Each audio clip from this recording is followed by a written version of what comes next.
This video, we're going to do a complete analysis of the Walt Disney Company. First, we'll look at the business segments and their relevant acquisitions. Then, we'll analyze their financials for the past 10 fiscal years, including charts for trends and key moments in the company's history. And we'll compare their numbers to their competitors. We'll also look at their leadership to determine their ability to run Disney. We'll also look at price and several ratios over the past 10 years to determine how well they're priced today. Finally, we'll look at some other analysts' opinions so you can make your own intelligent investment decision for your personal investing goals. As you can see, we've got a ton to cover and not much time to do it, so let's get started. The Walt Disney Company has about 220,000 employees, most of which are full-time and employed in the US. Disney is split into two segments: Disney Parks, Experiences and Products, or DPEP, and Disney Media and Entertainment Distribution, or DMED. DPEP contains Disney's theme parks, cruise lines, hotels, and licensing IP for merch, video games, etc. DMED contains their cable TV channels, streaming platforms, live sports, live plays, and content creation studios. Disney made many acquisitions in the past few decades, including Pixar, which creates animations for film and TV, in 2006, Marvel, which creates superhero content including the Avengers, in 2009, Lucasfilm, which creates Star Wars content, in 2012, BAMTech, which was the digital media arm of Major League Baseball, in 2016, and 21st Century Fox, which included 20th Century Fox, FX Networks, National Geographic, Star India, and 30% of Hulu, giving Disney a majority interest in Hulu. To be clear though, Disney did not acquire Fox Sports or Fox News. In general, DPEP seems to be steady despite the effects of the COVID-19 pandemic, so management is focusing their attention on DMED, and for good reason. What everyone's talking about with Disney is their direct-to-consumer business and the growth potential that it has. And we'll get to that. But what most people fail to acknowledge, and what Disney executives don't want you to know, is that their cable business is dying. It's not Disney's fault. People are just cutting the cord to cable altogether. Just like newspaper companies moved online and changed their monetization strategy entirely, Disney has to change the way their content is delivered. If they can't do it, they'll become a shell of their former selves. My goal in this video is to give you the tools to determine if they can, and if so, how well they'll pull it off. To do that, we need to understand the state of the company today. And to do that, we need to do a deep dive into their financials.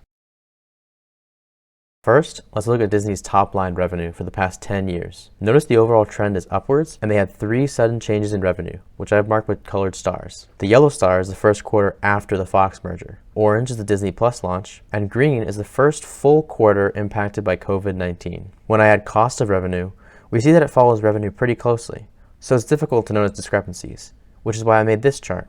Any increases on this chart signify Disney spending more to generate the same amount of revenue. Suddenly, those 3 stars from the revenue chart don't seem all that interesting. But when we look back to fiscal 14, there were some big moves. The light blue star was a quarter when gross profit more than doubled due to all-around fantastic results. The pink star was when gross profit fell to a third of the previous quarter due to $500 million from constructing Shanghai Disney Resort and $1 billion more in content creation. The other thing to notice is after the major decrease in 2014, their cost of revenue as a percentage of revenue has been increasing over time. Looking back, it's a lot easier to understand what happened. When Fox was acquired and when Disney Plus was launched, costs grew with revenue. And when COVID-19 hit the company, both fell. However, in 2014, the large decrease in the cost of revenue and subsequent large increase did not significantly impact revenue. But why have their costs increased over time? Consider the blue line, the SG&A expenses. It doesn't seem to have too much movement outside the yellow, orange, and green stars, but when we isolate SG&A, it's a different story. Sure, those 3 points affected SG&A, but now we see the end of the chart going to the moon. This huge growth was primarily due to the company's increased marketing expenses in their DTC business.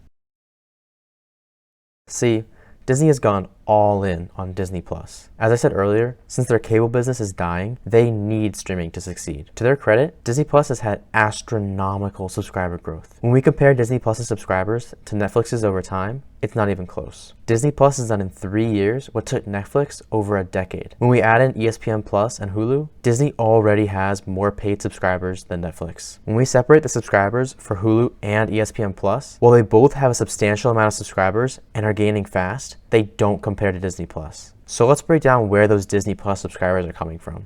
Wait, real quick. If you think my hundreds of hours worth of research for this video are worth 2 seconds of your time, please press the like button. It boosts morale.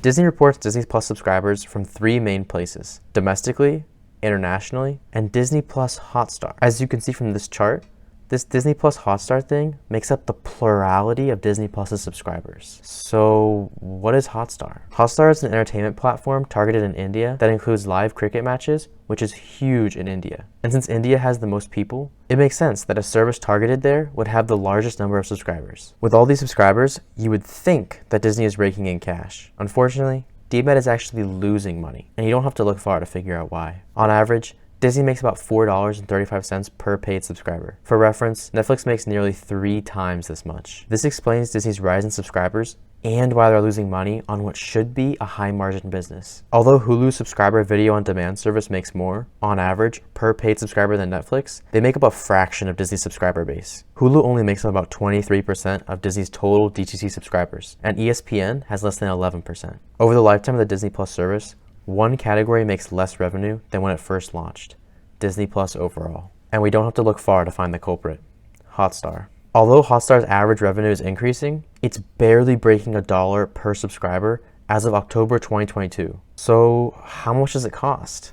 I checked their website, but it's blocked in the US. But now I'm no longer in the US. I'm actually from Istanbul. So now I can see that Hotstar charged 91 cents a month for its basic service. Disney Plus costs at least $7.99 a month in the US. So why is the price cheaper in India? Well, the median American makes almost 5.7 times as much as the median Indian. However, the cheapest Disney Plus in America is 8.7 times more expensive than the cheapest Hotstar. So why does Disney Plus cost an American more in their salary than an average Indian? I believe it's due to the cultural difference. The consumerism in the US starkly contrasts the family and community-centered culture in India.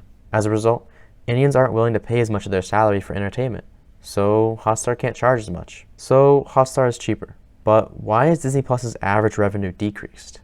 Well, Hotstar has a ton of subscribers, and the more subscribers Hotstar has, the more it drags the average revenue down. Disney knows this, which is why they provide average monthly revenue per paid subscriber, excluding Hotstar.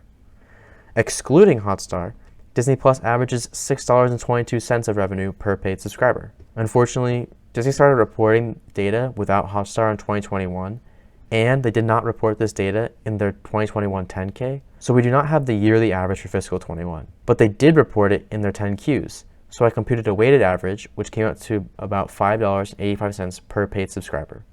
Netflix globally in 21 was about twice as much, but that's not a fair comparison.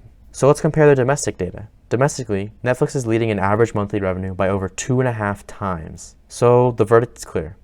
Any way you slice it, Disney does not make anywhere close to as much as Netflix for a similar service. This is because Disney wants to capture as much of the market as possible, even if it means it's so cheap that they're losing money on it. And they're marketing Disney Plus so aggressively that they're losing even more. However, Disney CEO Bob Iger recently said making the streaming service profitable is one of his top priorities, so they will likely increase prices very soon. Additionally, they'll likely ease marketing and their aggressive content creation spending. That begs the question, won't they lose subscribers if they increase prices? Since we have access to the average revenue per paid subscriber and the number of subscribers, we can see how subscriber growth was affected by changes in average revenue. Looking at Disney Plus for the lifetime of the service, we can calculate the percent change in average revenue and number of subscribers. So far, as Disney Plus gained subscribers, they generated less average revenue per subscriber. But 3 years doesn't show much, so I pulled Netflix's data for the past 10 years. Again, the correlation is what you'd expect. As Netflix made more per membership, their membership growth decreased to almost 0 last year. Overlaying these charts lets us see just how crazy Disney's subscriber growth has been.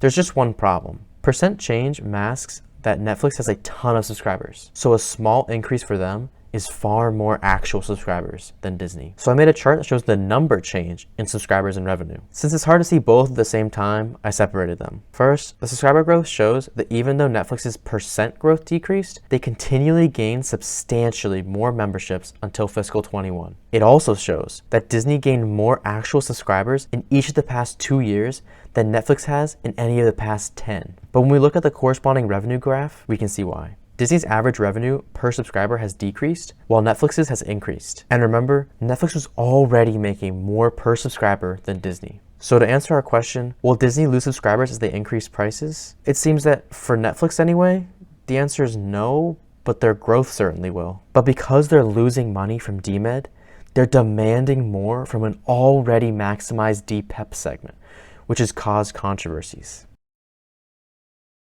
We can break up Disney's revenue by DMED and DPEP, which gives us something like this. This shows that DPEP has pretty much returned to normal and DMED is growing. But why have I only shown you 4 years? Well, that's because Disney changed their segmentation multiple times in the past 10 years. So I made some calculations to estimate Disney's revenues by segment prior to fiscal 19. Notice DPEP is back to its pre-COVID revenue, and DMED has soared ever since the Fox acquisition and release of Disney Plus. And most importantly, the DPEP line kind of looks like the Big Dipper, doesn't it? Looking at operating income by segment, you probably expected to see DMED decreasing, but you may not have expected to see DPEP increase. And as a percentage of revenue, DMED has decreased from about 19% in 2019 to 7.6% in fiscal 22. However, DPEP has increased from about 25% to 27.5%. Pre-COVID, DMED led in revenue and operating income. During COVID, it devastated DPEP, giving DMED nearly 75% of revenue and 94% of operating income. But post-COVID, DMED earns about 10% more of the total revenue than it did pre-COVID, and the exact same percentage of total operating income. In general, this is just another way of looking at these charts, but the data presented in different ways helps me understand it better, and it allows us to break it down further, which tells us a lot. Notice the DPEP segments kept the same relative sizes, but DMED is vastly different. DTC soared, while content sales withered, losing about a third of its prior size. This redistribution of revenue shows that Disney now prefers to distribute its content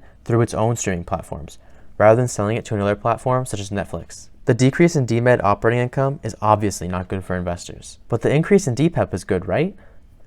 But Disney discusses how COVID has an ongoing impact on their businesses, including capacity restrictions and park closures. So if Disney can't fill their parks with as many people and for fewer days, how is their operating income rising? Unfortunately, Disney was involved in a controversy regarding employee pay recently. In fact, there was a whole book written on it called Sunbelt Blues, which depicts how Disney park workers are so horribly underpaid they can't even afford apartments. A 2018 study found that over half of Disney park employees were worried about being evicted from their homes, and over 10% had been homeless in the previous 2 years. One worker had so little, she couldn't afford gas to drive home every night, and often slept in her car in the Disney parking lot. I mean, it's really bad. They are willing to suffer a little, or a lot, because they love the joy they can give kids at the so-called happiest place on earth. However, eventually, enough is enough, and they will wonder why they're letting themselves suffer. After all, they work hard, so why should they go hungry? Besides, it's this Disney magic which gives Disney its unique brand value. If that were to be shattered by underpaying workers,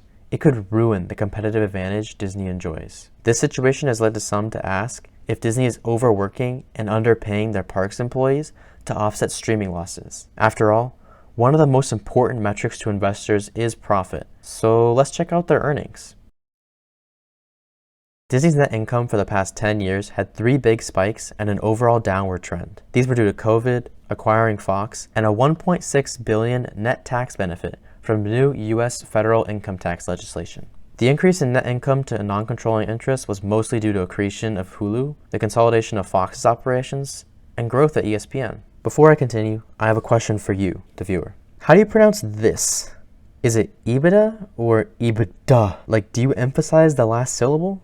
Let me know, because I've heard a ton of people pronounce it both ways, and I genuinely don't know which is right. For this video though, I'm just going to say EBITDA because that's more intuitive to me. We can't talk earnings without looking at their EBITDA. EBITDA is such a vital metric to Wall Street that Disney used EBITDA to attempt to value the Fox acquisition. For Disney's EBITDA though, COVID was bad, and their EBITDA margin fared no better. It has an even more decisive downtrend. Speaking of COVID, their operating income really displays what it meant to Disney. I mean, it totally washes out the rest of the chart, but now they've pretty much recovered. As for their non-operating income, it pretty much shows what you'd expect. Not much going on except for their big acquisition in 2019. Now that we've seen their net income and operating and non-operating income, let's look at their gross profit. Several years ago, there was a huge increase and subsequent decrease, both on a similar magnitude to COVID. It fell during COVID, but the quarter right before COVID had a sizable drop. They blame the effects of COVID in their quarterly report for this, of course, but I'd speculate it was more due to their aggressive streaming strategy. Gross margins shows that those early spikes were due to costs, and COVID was due to a decrease in revenue, which corroborates our understanding of the cost of revenue. And we see their margins have been steadily declining ever since they acquired Fox. Gross margins are helpful, but they don't always correlate with the bottom line. Their earnings margins are thus extremely useful. And to compare fairly, many investors, including Warren Buffett, prefer earnings before taxes. Here, Fox was a big increase, but by the next quarter, it had fallen below historic levels. COVID hurt their margins, but it's definitely not the only cause. As a result, Disney's EBITDA has trended down to near zero levels. Disney's operating cash flow has varied over the years, but it had a huge decrease from Fox, and unfortunately, it still hasn't recovered. The margins follow a similar pattern. When I add a trend line, you can see just how severely it's decreasing. Similarly, when we look at free cash flow, a common favorite of investors, we see the same story. While Disney blames COVID, before COVID, their free cash flow had already begun to decline. With their earnings, Disney had consistently bought back shares, but that changed in 2019. Notably, they issued around 300 million shares to pay for Fox. This event alone has almost entirely erased all the progress since 2013. And since 2019, they haven't been buying back shares, which is a real tragedy because their shares have been cheap, but more on that later when we analyze the price. Shareholders' equity had a huge increase in the Fox acquisition, a dip from Disney Plus, and has been on the rise since COVID. This is good to see, of course, but what specifically caused the increase? Tangible shareholders' equity helps us answer that question. Since COVID, tangible shareholders' equity has been on the rise, but Fox actually hurt tangible shareholders' equity because they mostly added intangible assets. See, anything Disney spent extra to buy Fox has gone under goodwill as an asset on their balance sheet. This is generally regarded as a strong asset, but many people believe Disney overpaid for Fox, artificially ballooning Disney's goodwill from around $38 billion to $102 billion. Unfortunately, it's kind of impossible to get everyone to agree on how much a company is truly worth, so you'll have to decide for yourself if Fox was worth $71 billion or $52 billion after selling some regional sports networks and NBC's buyout of Sky. This whole situation is what led Jim Cramer to call it a balance sheet from hell, where he also named Disney among the worst companies in the Dow. That being said, Cramer holds Disney stock himself, so let's dive deeper into their so-called balance sheet from hell. Before I show you their total assets, I want you to imagine the general look of the chart using what you've learned so far. If you're picturing a chart with a general uptrend and a massive spike at the Fox acquisition, you're exactly right. If we break it down into current and non-current assets, it's a little more interesting. Humongous spike for Fox, then Disney had a little decline in non-current assets. That makes sense too. But an increase in current assets, which ends up being an increase in overall assets from COVID?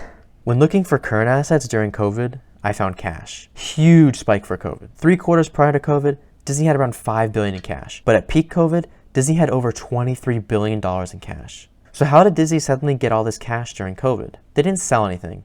It was debt. Luckily, it does seem to be declining. I think Disney was planning on having the debt from Fox paid off by now, but COVID threw a wrench in that plan. Looking at the kind of debt, current debt is on the decline, but long-term debt is another story. It spiked when they acquired Fox because they also acquired Fox's debt. And the spike for COVID was because Disney didn't know how bad the coronavirus was going to get. So they took out long-term debt to ensure their survival through the pandemic. And their net debt shows them paying it back, which is a good sign for investors. I'd like to see it move quicker, but we know they don't have a great way of making cash yet. Their retained earnings increasing until Fox makes sense, and it's good to see it climbing again, though the rate has slowed. In fact, if I add trend lines before Fox, after Fox, and after COVID to the chart, we can't actually see anything. But isolating those trend lines and extending them to the full width of the chart, it becomes much more clear. Before Fox, Disney was retaining more earnings at a higher rate than after. Again, COVID hurt them, but it doesn't seem to have negatively impacted them as much as Fox. As for their treasury stock, it's not pretty either. They went from over $67.5 billion to under $1 billion in treasury stock. As you know, Disney has not been in a position to buy more treasury stock lately. Total liabilities went to the moon with the acquisition, and COVID stalled their return into orbit. But you can take solace in the fact that it has been steadily decreasing recently. Breaking it down further, their current and non-current liabilities share the same trend as the total. Disney's long-term investments have had a few major bumps, including Fox, but also 2 quarters we haven't talked about yet. The orange-red star was due to increased construction at domestic Disney resorts, and the blue star was due to 2 hurricanes that year, which impacted the growth of domestic operations. Also in that quarter, Disney attained a majority stake in BAMTech. That year, BAMTech launched their streaming service with the WWE, streamed the PGA Tour live, obtained exclusive broadcast rights to the NHL, negotiated partnerships with MLS, etc. Disney's receivables give us the huge increases we expect from Fox and Disney Plus, and also shows us the huge decrease from COVID we expected too. Similarly uninteresting are their accounts payable, a steady increase to match their receivables. Another thing I like to see steadily increasing is their inventory, but it's pretty much flat. A rising inventory can be a bad thing, but when inventory slowly grows, that indicates a rising demand, and their inventory rising to match it. With a flat inventory, it's kind of meh. At least that's my interpretation. Property, plant, and equipment has been rising, with only one real major increase. Can you guess where? If you said the Fox acquisition, you're wrong for once. This massive increase was a $7 billion increase in parks, resorts, and other property. Although they didn't state it anywhere in their quarterly report, I believe it was largely due to when they started operating Shanghai Disney Resort, which did happen in the same quarter. Disney's cruise line includes 5 ships. They're planning to have 3 more ships completed by fiscal 26. Since they finished their most recent ship this past July, they will have doubled their 4 ships to 8 by fiscal 26. This led me to ask, how much are they making from their cruise line? Unfortunately, Disney doesn't report data specifically from their cruise line. It's lumped in a category called resorts and vacations, which includes their hotel business. Naturally, I spent the next week of my life trying to calculate Disney's cruise line revenue, but to no avail. I even emailed their investor relations, but they ghosted me. Instead, I referred to the world's leading cruise line, Carnival. Carnival has 104 ships and made nearly $21 billion in revenue in fiscal 22. So to get a very rough estimate, I calculated how much Disney would make if they averaged the same revenue and net income per ship. And if they did, Disney would bring in $1 billion in revenue with its 5 ships and almost $150 million in net income. So how much of their total net income would this be? I made a pie chart, and suddenly, it was obvious why Disney didn't state how much they were making on their cruise line. It accounts for so little net income, it's not even a pie chart. It's the flag of Japan. Let's look at the leadership team at Disney to know who's managing the company and who's voting on big decisions, because they can both have a massive impact on a company. Warren Buffett himself won't invest in a company if he doesn't love its management. Since they have 25 distinct executives and board members, I'm only going to share the ones I found to have the most interesting backgrounds, but you can research more if you'd like. We can't talk about Disney's leadership without talking about the man himself, Bob Iger. Iger got a start at ABC in 1974, where he worked his way up for 22 years, from performing menial labor to becoming president of the ABC network before joining Disney. At ABC, he worked in every area of the television business, including news, sports, entertainment, and acquisitions. Iger led the ABC-Disney merger in early '96, joining Disney's senior management team as chairman of the ABC Group. 3 years later, he became president of Walt Disney International, where he began to build international relationships so well that Disney credits his work with laying the foundation for the company's international growth. And the Biden administration considered making him the U.S. ambassador to China. In October of 2005, Iger became the CEO of Disney, where he would lead Disney to become the media giant it is today. His most noteworthy accomplishments were orchestrating the acquisitions of Pixar, Marvel, Lucasfilm, and Fox, opening Disney's Shanghai Disney Resort, and fueling the creative engine to produce Avengers Endgame, Frozen, Black Panther, etc. Iger also oversaw the launch of Disney Plus and ESPN Plus. But on February 25th, 2020, Bob Iger suddenly stepped down from CEO and became executive chairman and chairman of the board, where he specifically oversaw creative endeavors. On December 31st, 2021, Bob Iger finally left Disney. Then, on November 20th, 2022, Iger returned as CEO.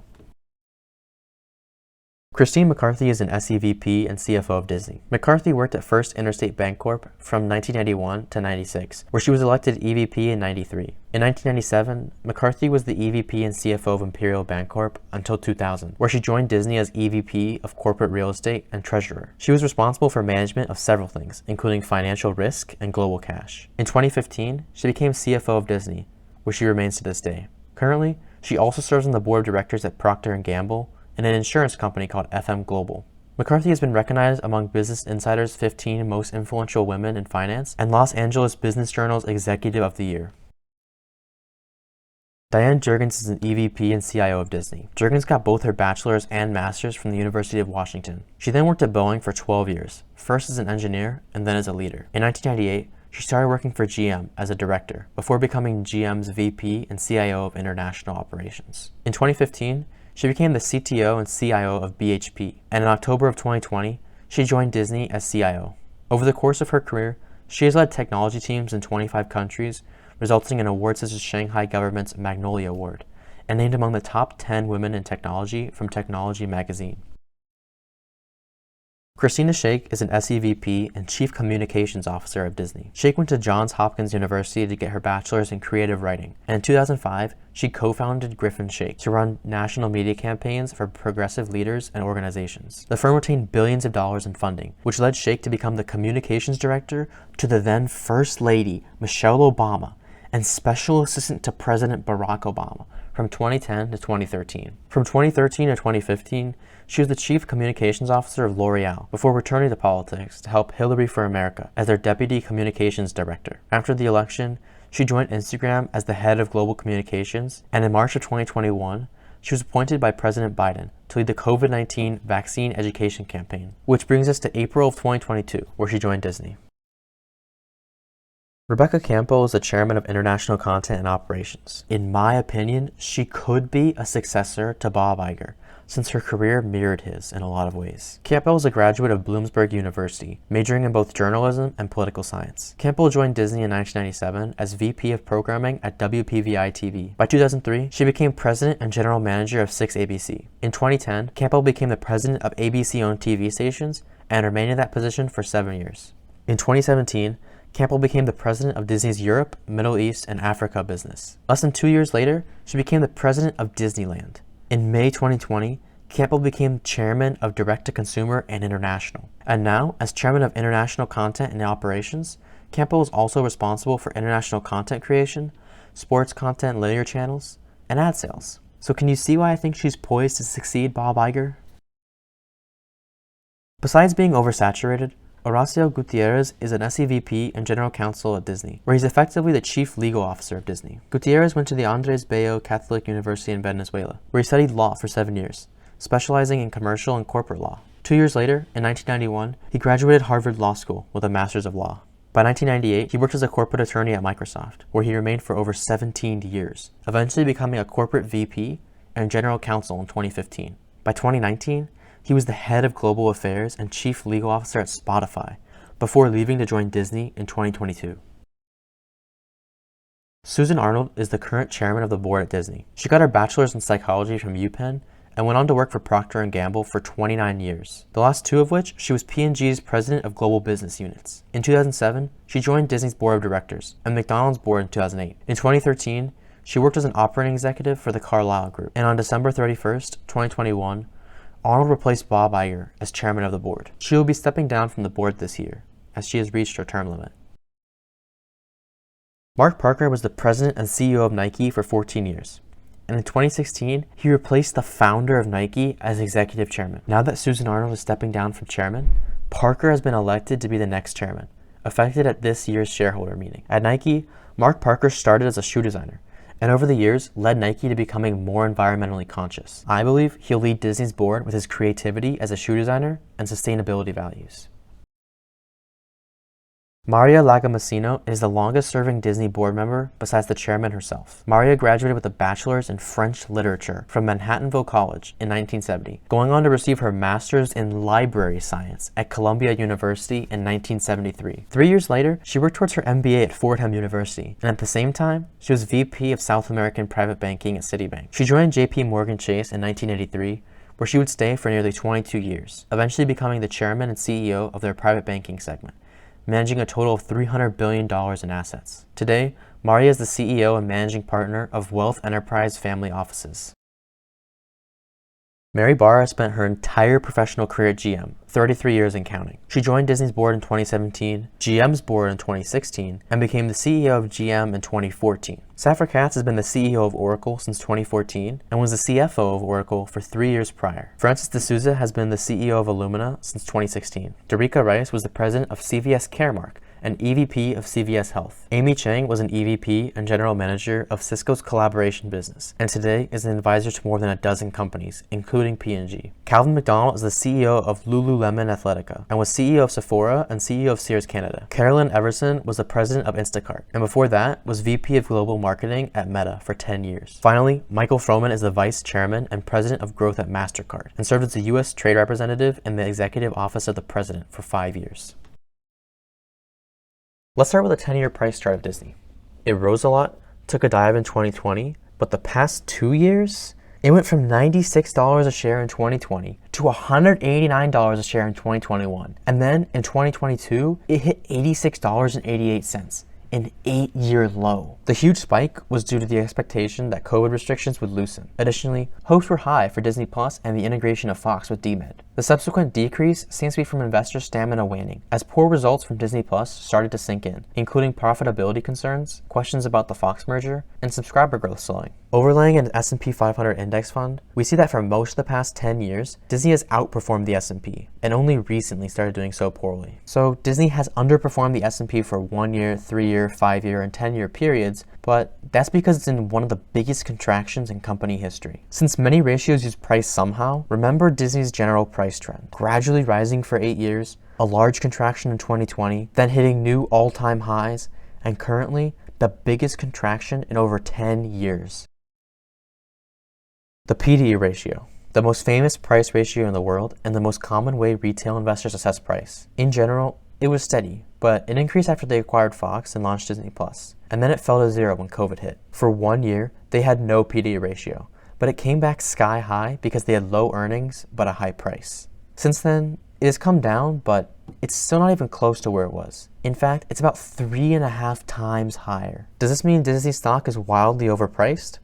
Nope. It just means investors are expecting Disney to start earning a lot more. Disney's earnings fell due to their DTC strategy, so they're under-earning their potential. What you have to decide for yourself is, will Disney Plus eventually rake in cash? Disney has a low price to sales ratio now, meaning each dollar spent on Disney's stock entitles you to more sales than almost any time in the past 10 years. But this doesn't matter if they don't profit off those sales. So let's look at price to free cash flow.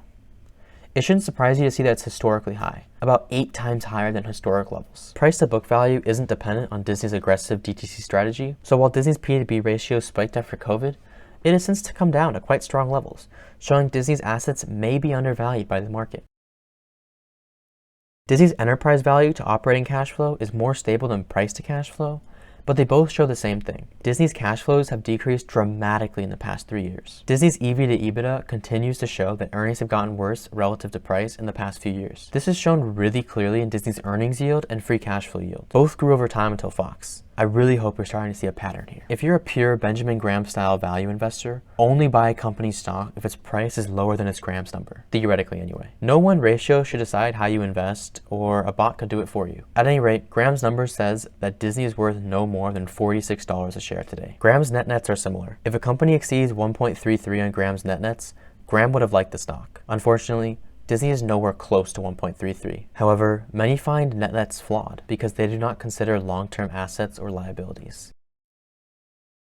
Since COVID, Disney has had plenty of cash on hand, putting their current ratio above 1, and Disney's quick ratio is similar. Here's the thing. Some investors prefer current and quick ratios below 1 because fantastic companies generate so much cash that they don't need to keep a lot around. That explains why Disney has so much cash. They're not confident in their cash generating ability. It shouldn't surprise you to see that their net debt to EBITDA was strong for a while, then struggled after Fox and the pandemic. But debt to equity shows Disney's leverage on its assets is solid. Sure, it spiked up from COVID, but in the past 10 years, it has never gone above 1.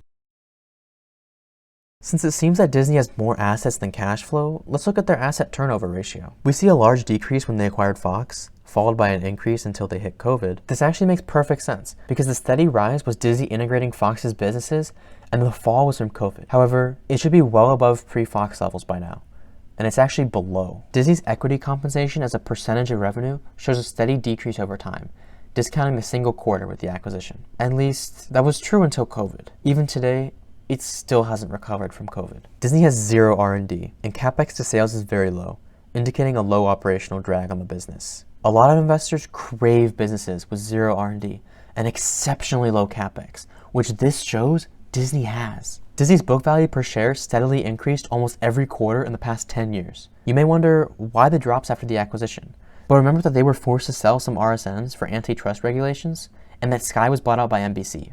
Disney's net profit margin has been hovering around the same level for years until Fox. After the Fox acquisition, but before COVID, their net profit margin dropped significantly, and it still hasn't recovered. Now that you know about Disney's financials, leaders, and pricing, let's see how analysts interpret this information. First, the median projection for Disney in the next year has Disney increasing by about 39% in 2023 to $130 per share, while the high end has them at $141 and on the low end at $94. This wide range is due to the uncertainty surrounding this company. So how do analysts interpret what we've learned so far? I watched several analyst videos, so I'll summarize their important points and conclusions here. Each analyst gave their price target or how much they believe Disney's stock is worth today. Analysts never agree on a price target for a company, and Disney is no exception. Some analysts said as high as $100 per share, while some said below $70 per share, and one said not to invest in Disney at all. First, Everything Money believes that Disney has the ultimate moat due to its irreplaceable IP. They don't like Disney's numbers, but they believe it'll get significantly better by 2026. And in the end, they believe Disney's worth $80 a share. Cameron Stewart expects DTC's revenue to be mostly profit, since Disney is already making movies and TV shows for the box office and their linear networks. He's totally unfazed by their debt. He knows they had to use their credit lines to get instant liquidity to weather the storm of COVID, and he's glad they had healthy debt before the pandemic to enable them to do so. He believes that Disney will return to pre-COVID EBITDA growth by 2024, which will be about 16 times EV to EBITDA, and predicts about $200 a share by 2031. So about $100 a share as a fair value for Disney today. However, Money Vesting cautions viewers from investing in a company with the kind of debt Disney has. He also dislikes the goodwill on their balance sheet and prefers to calculate their assets without the goodwill as a part of it. Furthermore, he notes that they're not using their assets to generate cash effectively. He also did a little technical analysis, showing that Disney goes through 14-year periods of stagnation before rocketing up. He believes Disney is about 8 years in their current period of stagnation. Therefore, they will hit a new all-time high in about 6 years. Money Vesting also believes that the company will grow about 12% annually, but it is very risky, and as such, the fair value is $68 per share. Investors Grow expects profit to approach its all-time high by fiscal 24, so if you want to exceed 9% return with Disney, you need to buy it for less than $104 a share. He owns Disney and planned to buy more when it was below $100 a share in 2022. While some are impressed by Disney's subscriber growth, Unrivaled Investing dislikes how this strained free cash flow and doubts that Disney can become profitable. He believes that Disney has to reinvent itself on the media side, that this is a structural, not a temporary problem, and we should invest in a business that just needs to pour gasoline on their fire. So there you have it. That was a complete analysis of Disney. We looked at all of their financials, including their income statements, balance sheets, cash flows, and shareholders' equity for the past 10 fiscal years. We dove deep in their SEC filings to understand key moments in the company's history, overall trends, and custom Disney-only data, such as their direct-to-consumer subscribers and revenue. Then, we looked at their leadership team's backgrounds to decide if Disney's management has the experience to drive the company through this difficult time. After that, we looked at Disney's pricing over the past 10 years. With all that information, we looked at analysts' interpretations and opinions on Disney. And now, you've made it to the end of the analysis. All that's left is to give my opinion, but if you don't care what I think, then you're done. Congratulations. You've just become a more informed, intelligent investor. I believe that Disney is one of those rare companies that possesses a durable competitive advantage, the kind of rare, intangible attribute that separates the extraordinary from the ordinary. And it extends to both of their segments. With DPEP, no theme park in the world can compare to Disneyland. They have that magical advantage that lets them out-earn the competition consistently, year after year. And DMed has the best IP in the world, the kind that lives rent-free in your childhood memories, with a phenomenal creative engine to continue the cycle. They have the power of ABC, Pixar, Marvel, Lucasfilm, ESPN, BAMTech, 21st Century Fox, and more to continue making the best content in the world. While they license their content via linear networks, they also own direct-to-consumer platforms such as Disney+, Hulu, and ESPN+, all of which have had incredible subscriber growth. Disney has taken long-term bets to be in a position to succeed over the long haul. They're willing to take losses streaming now to be a leader in the industry in a few years. However, there's still a lot of questions on my mind. For example, why did they choose this strategy instead of slowly growing DTC and licensing their content to streaming giants like Netflix? Why take such a massive risk? Why put themselves in a position where they need to reinvent themselves to justify the risk? Another question, why is Bob Iger back? Yeah, Bob Iger had amazing shareholder return during his first tenure as CEO of Disney, but the needs of the company have changed. Iger is amazing at M&A and great at fueling the creative engine. However, now they need someone to examine their DTC and cut costs everywhere. They need a strong structure for the business so they don't continue to reorganize themselves every 2 or 3 years. The fact is, they have to reinvent themselves. They've invested too much at this point into Disney Plus and their streaming business as a whole to turn back now. So is it possible to do it? Absolutely. Are they capable of pulling it off? Of course, but it's definitely not 100%. And if it's not a sure thing, there had better be some massive upside to it. But personally, I'm just not seeing it. If everything goes according to plan, I barely see Disney being the S&P for the next 6 to 8 years. So I would rather put my money in the S&P itself, where there is very low risk and satisfactory reward, until I find a more surefire investment. I know this isn't the conclusion you wanted to hear. Trust me. After all this research, I wish I had found a golden nugget of an investing opportunity too. But sometimes, that's just how it goes. So if you agree with me, then instead of being disappointed we haven't found a great investing opportunity, be excited to continue the hunt and to see if you were right about Disney. And if you disagree with me, then go ahead and invest. But make sure to remember why you invested. Making money investing is great, but the reasoning is what makes an investor.